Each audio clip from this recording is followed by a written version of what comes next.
Hello friends, എല്ലാവർക്കും ഒത്തിരി സ്വപ്നങ്ങൾ സീരിയലിൻ്റെ ലേറ്റസ്റ്റ് എപ്പിസോഡ് റിവ്യൂയിലേക്ക് സ്വാഗതം. അങ്ങനെ വർഷയുടെ കല്യാണം തീരുമാനിച്ചു എന്നറിഞ്ഞ് രാഘവൻ അത് ചോദിക്കാനായി വർഷയുടെ അടുത്തേക്ക് വരികയാണ്.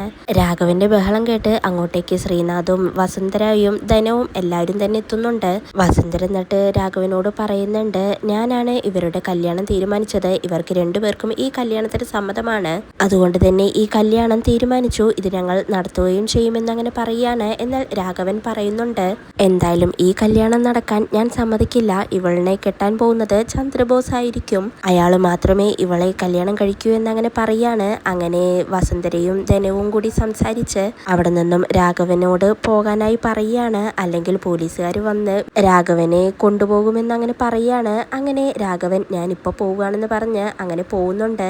പിന്നീട് അഞ്ജുവും ശിവയും കൂടി പോലീസുകാരുടെ കൂടെ കായലിൽ നിന്നും കണ്ടെത്തിയ മൃതദേഹം രാഹുലിന്റെ ആണോ എന്ന് ഐഡന്റിഫൈ ചെയ്യാനായി പോവുകയാണ്. അഞ്ജുവിനാണെങ്കിൽ പോലീസ് വിളിച്ചിട്ട് പോവുകയാണെന്ന് മാത്രമേ അറിയുള്ളൂ, എന്തിനാണെന്ന് പോകുന്നതെന്നറിയില്ല. അങ്ങനെ പോകുന്ന വഴി രാഹുലിനെ കുറിച്ച് അഞ്ജുവിനോട് ഇങ്ങനെ പോലീസുകാർ ചോദിക്കുന്നുണ്ട്. അഞ്ജു അതിനെല്ലാം മറുപടി അങ്ങനെ പറഞ്ഞുകൊണ്ടിരിക്കുകയാണ്. അവരുടെ ചോദ്യങ്ങളെല്ലാം കേട്ട് അഞ്ജുവിനാകെ പേടിയാവുകയാണ്. അഞ്ജു എന്നിട്ട് ശിവയോട് പറയുന്നുണ്ട്, ഇവരെന്തിനാണ് രാഹുലിനെ പറ്റി ഇങ്ങനെയുള്ള ചോദ്യങ്ങളെല്ലാം ചോദിക്കുന്നത്, എനിക്കെന്തോ സംശയം തോന്നുന്നു, ശരിക്കും നമ്മൾ എങ്ങോട്ടാണ് പോകുന്നതെന്നൊക്കെ അഞ്ജു അങ്ങനെ ചോദിക്കുകയാണ്. ശിവയാണെങ്കിൽ ഒന്നും വിട്ടു പറയുന്നില്ല.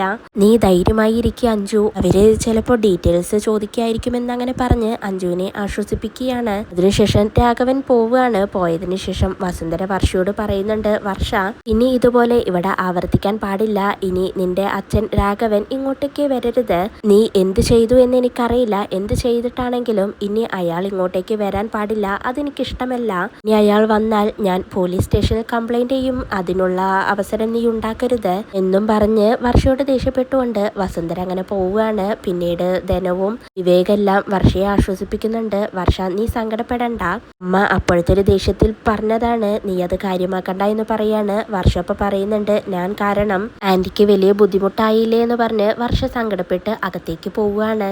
പിന്നീട് ആ മൃതദേഹത്തിന്റെ അടുത്തേക്ക് അഞ്ജുവിനെയും ശിവയെയും എത്തിക്കുകയാണ് പോലീസുകാര്. പോലീസ് ജീപ്പിൽ നിന്ന് ഇറങ്ങുന്നതും അഞ്ജു ആകെ ഷോക്കാവുന്നുണ്ട്. എന്താണ് കാര്യമെന്ന് അവിടെയുള്ള പോലീസുകാരൻ അഞ്ജുവിനോട് അപ്പോഴാണ് തുറന്നു പറയുന്നത്. ഇതെല്ലാം കേട്ട് അഞ്ജു അങ്ങനെ കരഞ്ഞുകൊണ്ട് നിൽക്കുകയാണ്. ശിവ അപ്പോ അഞ്ജുവിനെ വിളിച്ചുകൊണ്ട്, നീ പേടിക്കണ്ട, എന്റെ കൂടെ വായു എന്ന് പറഞ്ഞ് അവര് രണ്ടുപേരും രാഹുലിന്റെ മൃതദേഹം ആണോ എന്ന് ഐഡന്റിഫൈ ചെയ്യാനായി ബോഡി കാണാനായി പോവുകയാണ്.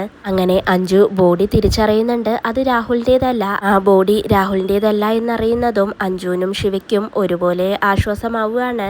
പിന്നീട് വർഷയും അഭിയും ശ്രീനാഥും വിവേകും കൂടിയിട്ട് രാഘവനെ കുറിച്ച് സംസാരിച്ചിരിക്കുകയാണ്. അഭി പറയുന്നുണ്ട്, വർഷയുടെ അച്ഛനെതിരെ കേസ് കൊടുക്കണമെന്ന് അങ്ങനെ പറയുമ്പോൾ അവര് പറയുന്നുണ്ട്, കേസൊന്നും വേണ്ട, ഇനി കല്യാണത്തിനാകെ കുറച്ചു ദിവസമേ ഉള്ളൂ, അതിനിടയിൽ കേസും പോലീസൊന്നും വേണ്ട എന്നങ്ങനെ പറയാണ്. വിവേക് എന്നിട്ട് പറയുന്നുണ്ട്, അഞ്ജും ശിവയും പോയിട്ട് ഇതുവരെ വിവരമൊന്നും അറിഞ്ഞില്ലല്ലോ എന്നങ്ങനെ പറയാണ്. വർഷ അപ്പൊ പറയുന്നുണ്ട്, അഭി നീയൊന്ന് അവരെ വിളിക്കുകയെന്ന് പറയാണ്. ഫോൺ എടുത്ത് അഭി വിളിക്കാനായി നിൽക്കുന്നതും അങ്ങോട്ടേക്ക് അഞ്ജുവും ശിവയും എത്തുന്നുണ്ട്. ആകെ വെപ്രാളപ്പെട്ട് വന്ന് അഞ്ജു ആണെങ്കിൽ വെള്ളമെടുത്ത് കുടിക്കുകയാണ്. ശിവ എന്നിട്ട് പറയുന്നുണ്ട്, അത് രാഹുലിന്റെ മൃതദേഹമല്ല എന്ന്.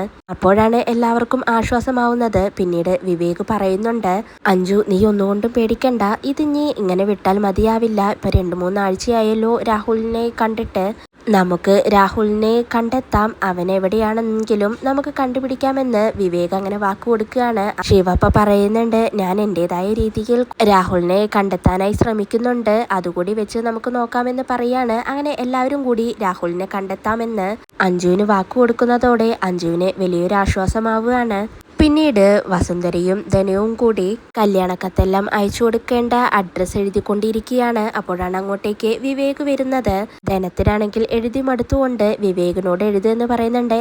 എന്നാൽ വിവേക് ആണെങ്കിൽ മെല്ലെ അവിടെ നിന്ന് എസ്കേപ്പ് ആവാൻ നോക്കുകയാണ്. കുറച്ച് കല്യാണക്കത്തുകളും എടുത്തുകൊണ്ട് വിവേക് വേഗം തന്നെ അവിടെ നിന്നും പോകുന്നുണ്ട്. പിന്നീട് വർഷയും ശിവയും അങ്ങനെ ഇരിക്കുകയാണ്. അപ്പോഴാണ് അങ്ങോട്ടേക്ക് അഭി വരുന്നത്. അഭി ചോദിക്കുന്നുണ്ട്, ഇനിയാകെ എൻഗേജ്മെന്റിന് കുറച്ച് ദിവസമല്ലേ ഉള്ളൂ, എന്തൊക്കെയാണ് പരിപാടികൾ വർഷ എന്ന് ചോദിക്കുമ്പോൾ വർഷ പറയുന്നുണ്ട്, എനിക്ക് പ്രത്യേകിച്ച് പരിപാടികളൊന്നുമില്ല എന്ന്. അഭി അപ്പോൾ തീം സോങ് റെഡിയായോ എന്ന് ചോദിക്കുകയാണ്.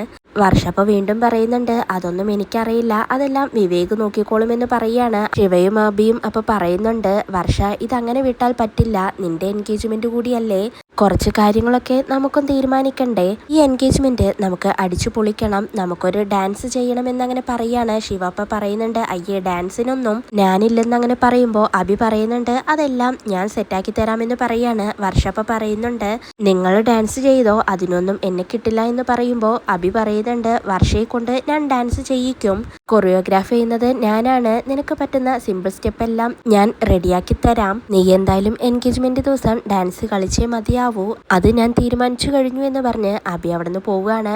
അതിനുശേഷം ശ്രീനാഥും വർഷയും ശിവയും അഞ്ജുവും കൂടി ഫുഡ് കഴിക്കുകയാണ്. എല്ലാവരും ഇരുന്നിട്ടും അഭിയെ മാത്രം കാണാനില്ല, അഭി എവിടെയെന്ന് ശിവയും വർഷയെല്ലാം ചോദിക്കുകയാണ്. അങ്ങനെ അഭിയെ വിളിക്കുന്നുണ്ട്. അഭിയപ്പോൾ ഞാൻ ഇതപ്പ വരാമെന്ന് അങ്ങനെ പറയാണ്.